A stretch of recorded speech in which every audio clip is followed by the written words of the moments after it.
All right, keep what it is.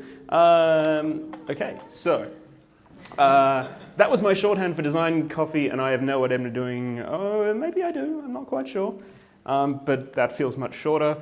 I'm from Sydney, you're from Melbourne. I'm not going to talk about coffee, because that could start a holy war, and we don't want that. So, I'm a web nerd. I've worn a lot of hats, and this is a talk about me making print things. So I'm going to assume like everyone here is web. Show of hands. Who says they make things for web? Yeah, nice. Has anyone ever made stuff for print? Hey, that's more than Perth. There are more printers here. It's amazing. Who has no idea what they're doing? Anyone? My people. You're awesome. So I've been building stuff for the web for about 20 years, which is a horrifying thought because it makes me feel very, very old. Stuff like spacer.gifs. I love spacer.gifs. That was designers trying to control the web badly, using totally the wrong tools, but that's what we had. Framesets, kind of the same deal. They were never a good idea. I don't think I can think of ever a good use. Tables, occasionally a good idea.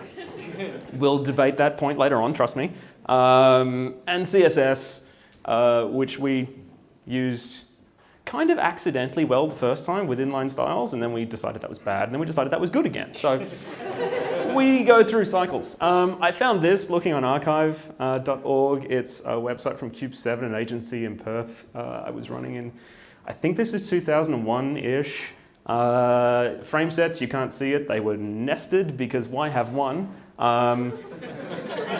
Spacers, and my favorite, we had a directory called index.html, which had a file called index.html, and then more stuff. It's just, yeah. Why? But it worked. It somehow worked. And just to make me feel really old, I found this quote on a website I made, which talks about using Photoshop 305, making extensive use of layers, because early versions of Photoshop, it's hard to believe, didn't have layers. And a thing called Claris Homepage 2.0, which is really lovely because it gave me a little comment tag with the exact date and time that I made this thing. Thank you, Claris. So, web. Down with the web. I know what I'm doing. Sort of. I don't. But I've faked it for long enough. Coffee. Weirdly, I didn't really drink coffee until I was about 25. I somehow made it through those first 25 years. I don't know how. I started out doing the horrible caramel latte thing. But this brings us to coffee. Curiously, this also relates to coffee. I was on a climbing trip with a mate about 5 years ago over in Thailand. I don't think he's even in the photo. But he was there, trust me, he was there. And I was talking to him, I'd been looking at what was happening overseas, and I really liked these coffee subscription businesses. I thought that was really cool. I was kind of into coffee at the time, and I thought I want somebody to just send me awesome coffee every month. That would be amazing. He wanted to send people awesome coffee every month because he roasts coffee, that's what he does. So we decided that we worked together on starting something like that. That was his branding at the time, let's not talk about it.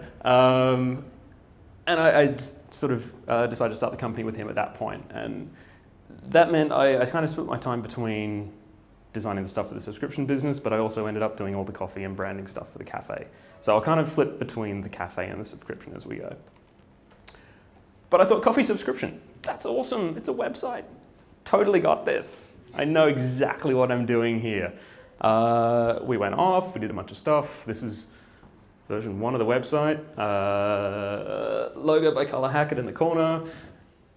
And it was one of those, yes, Melbourne. It was one of those ridiculous things where we went, I want to make a website, it's a subscription thing. Turns out, couldn't find a good subscription service that made my little UX heart feel happy. So I stupidly decided I would learn Rails and build one. Still working. Dumb idea, but still works. And ended up doing everything. So I did the design, I did the code, I did the photo. That's bonus points. That's a photo of me pouring coffee that I took myself. Which was, thank you. It was all kinds of ridiculous. It was, the whole do everything yourself thing was dumb. That was a bad idea. But it worked. We managed to launch. People were making coffee at home. That was kind of the point. Yay. Job done. Turns out, no. Because as we went along this thing, we made nice boxes. We wanted to tell more stories about the coffee. It all kind of started to get more elaborate and involved. And when I wasn't really paying attention, I suddenly noticed there's a lot more print stuff happening all of a sudden. Print. It was a website. It was meant to be a web thing. Somehow it ended up with print.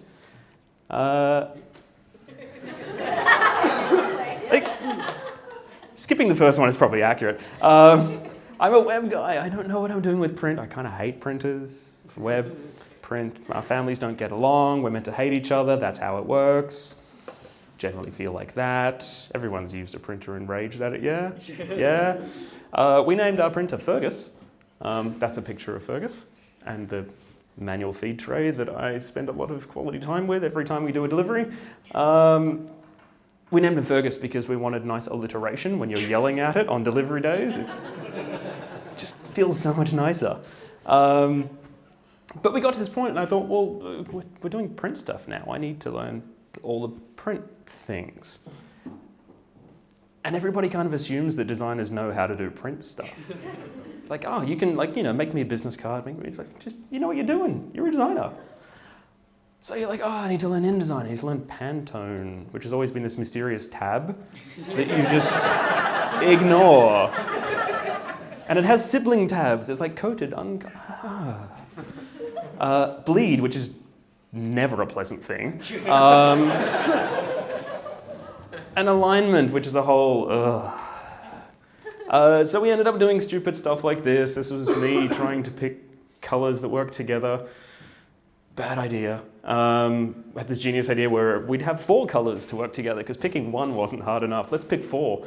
And they all look horrible on screen together.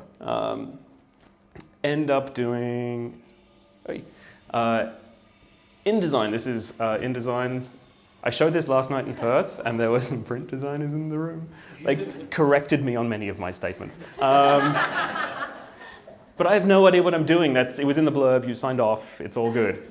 So this is where I ended up. We had every coffee, and you had all the colors and all the information. It was this elaborate thing, and because that's, you know, this big, but we're printing them onto A4 sheets of labels, you end up make another file that takes that thing and rotates it and then aligns it all perfectly and has all the bleed that it needs to make the printer happy.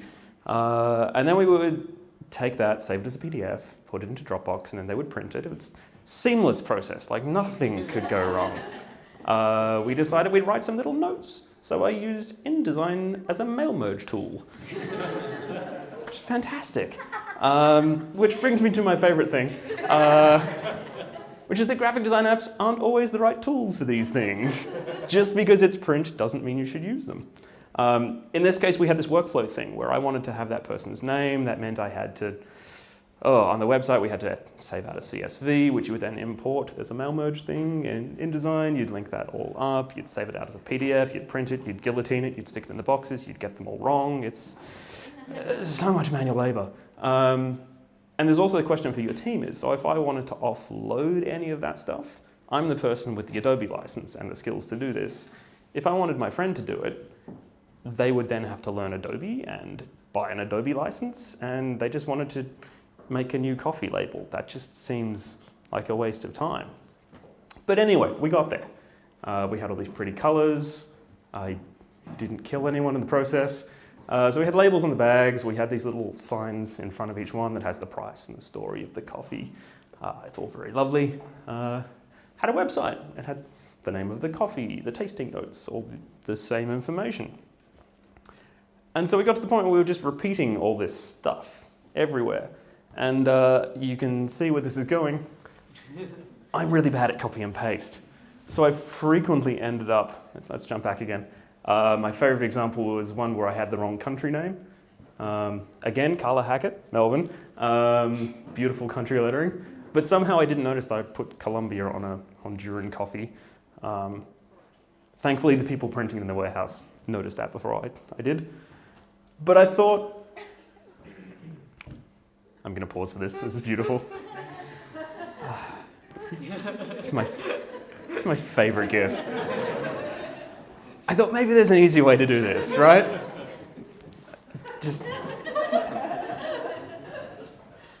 I'm going to move on. I thought, what do I already know? We're trying to do all this stuff. I know a lot of web.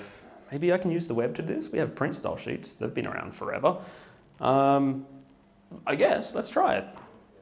So I decided we start with one of the bag labels. They're pretty consistent. They don't really change much. And they update really, really often in terms of the information going on them. The bag label, I decided to I started thinking about them as HTML, which was really weird, looking at a printed bag and then thinking about how you would actually mark up the thing. But I thought about it like that, and then started digging around with this weird little @ page, which is the CSS @ rule that you can use, and it tells the browser what sort of page thing you're dealing with, which is much more obvious if I show you some code. So in this case, we're telling the browser that when you're printing it, you want it to be an A4 page, you want it to be landscape, so it's sideways. And then you want 0 margin, so go right to the edges. It's all pretty straightforward. And you have the fun thing of using millimeters as a unit. Which feels weird, but it's totally legit. As are centimeters, inches, points, and pica, which I've yet to use, but I really want an excuse to use in the next thing that I make. So we ended up with this. Again with the green. I'm like Anna, I just keep inflicting green on people. But so we ended up with a whole bunch of HTML markup, and then the label over there, which took a bit of messing around, but actually weirdly worked, and started to have, the classic semantic things of like should there be 1H1? There are going to be 8 by the time I make a full sheet of labels. And is this a valid use of table? I'm not sure. I'm open to debate. I think it could be a definition list. It's up to you. Talk to me afterwards. And then you end up with 8, so you just repeat the same thing. Code's really good at this. But printing and alignment, that was that fourth bugbear with printing. We've got this white line in the middle. Getting that to line up with like the edge of the labels in the middle, huge headache. So then you use, I think it was the CSS transform in print, and that flips it around, which gets rid of that gap in the middle, and you've now got white on the outside edges, which is really forgiving when it comes to alignment. Happy. And then we had labels. Very pretty. Thank you. But what's really cool now is instead of this elaborate workflow in InDesign with them editing stuff and picking colors, next. Now they just have a page on the website where when people are logged in, they can just add a coffee. It's awesome. You just go in there, you pick a country, you pick the farm, you put in all the information, and it just generates all this stuff for them, which is cool. Suddenly anyone could do this. So then we did the same thing. This is what these subscription labels look like. Same labels, tipped them sideways because we thought that looked cooler. And I wanted to make the guys in the warehouse like fuss over lining up stuff a bit more. I liked making them work. Same kind of deal. Again, using the CSS transform to flip it around because again, printers and alignment. So then we ended up with more postcards. Turns out more print stuff, and again with breaking rules that you get on the web, so you just use a super high-res image, screw performance, and it just comes out and looks really good when it prints. One of the interesting things with the colors on this, because everything in this is RGB, which breaks rules, we'll also get back to that. We have colors that we use on screen, and then I ended up having a separate color variable that we stored, which is a color that prints a bit nicer. So it's still an RGB, but it just somehow converts nicer in print, which is a bit of a hack, but works. In this case, we're doing page size of A6. Yes, you can do all the weird A paper sizes. Or if your printer is really pedantic like ours, you can mess around with it a little bit to give it some space. Because Fergus. I love Fergus, but Fergus. What's really cool is now you're doing stuff in code, and we all know how to do sort of clever things with content and code. So if you've ever worked with CMS, is used to doing character counts on headlines and things. So I can go, the one on the left is what it defaults to. If there's like 4 characters, let's make the text a little bit bigger just so it sits a bit nicer, looks a bit better. Like all the things that we know how to do in code are suddenly really useful in print. Students in Perth told me you can do this in InDesign, but I don't know how.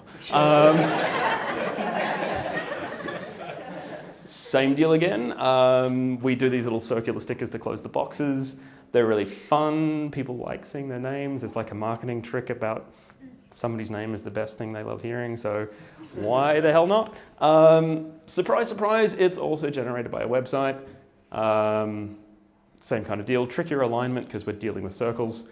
But this brought up another really fun thing, which is pagination, because obviously everything else was just a single page. Now we're dealing with a heap of stuff, which we're going to have to push onto multiple pages because you end up with heaps. The stickers we have are 4x3, so like those ones we don't want. So the easiest way to do that is just to wrap things, and we finally get to use that mysterious page break before CSS thing. If everyone ever has done print stuff in the past, you're like, oh, what does that code do? It never works. In this case, it does. This is exactly what it's built for. So make sure that every time we have one of those page blocks of 12, it forces a page break and the alignment is always perfect. It doesn't drift. That was really cool. I'm playing around with doing an nth child improvement on that, which isn't quite working yet, but I think I can do it. But again, the cool workflow thing we've got is it's now in a web page. You can have a form at the top of the page. So if we want to vary that message that shows up in the stickers, in this case, we can write hi from localhost. It automatically inserts somebody's name. We can do that. So it means anybody in the warehouse can customize all of the stickers for a delivery day, which is just really cool. It's like what the web is really good at. Did you use that for these stickers? Sorry? Did you use that for these stickers? I did not. But next time, I am totally with you on this. But this is the web, and it's never that easy. So Safari, that's what you get. Safari doesn't understand @page yet, so it doesn't work. Chrome